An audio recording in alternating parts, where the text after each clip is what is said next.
হামের উপসর্গ নিয়ে রাজশাহীতে ৩ জন শিশু মারা গেছে। এর মধ্যে রাজশাহী মেডিকেল কলেজের হাসপাতালে ১ জন এবং একটি বেসরকারি হাসপাতালে ২ জন মারা গেছে। রাজশাহী মেডিকেল কলেজের হাসপাতালে মুখপাত্র জানিয়েছেন, গত ২৪ ঘণ্টায় হাসপাতালে চিকিৎসাধীন অবস্থায় হামের উপসর্গ নিয়ে এক শিশুর মৃত্যু হয়েছে। গত ২৪ ঘন্টায় সাসপেক্টেড হামের নতুন কেস ভর্তি ১৮। গত ২৪ ঘন্টায় সাসপেক্টেড হামের ছুটি হয়েছে ৩২। গত ২৪ ঘন্টায় সাসপেক্টেড হামের মৃত্যু রোগী ১। এখন হাসপাতালে সাসপেক্টেড হামের চিকিৎসাধীন রোগী ১২৩।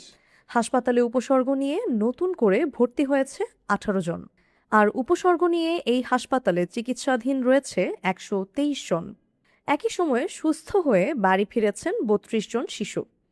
এ পর্যন্ত হামের উপসর্গ নিয়ে মোট ৪২৯ জন রোগী হাসপাতালে ভর্তি হয়েছেন। এর মধ্যে মোট মৃত্যু হয়েছে ৪৩ জনের। এদিন বেসরকারি হাসপাতাল রয়েলে ২ শিশু মারা গেছে। চিকিৎসকরা বলেছেন, যেসব শিশুর রোগ প্রতিরোধ ক্ষমতা কম তারা বেশি জটিলতার শিকার হচ্ছে। হাসপাতালে উপসর্গ নিয়ে আসা শিশুদের খানিকটা নিয়ন্ত্রণ করা গেছে বলে জানিয়েছে রাজশাহী হাসপাতাল। হাসপাতালে শিশুদের চিকিৎসায় ১৮টি আইসিইউ, ৩টি ওয়ার্ড এবং একটি আইসোলেশন ওয়ার্ডে সংক্রমণ নির্ণয় করে চিকিৎসা দেওয়া হচ্ছে। জান্নাত মিম, এফপিএন নিউজ ডেস্ক।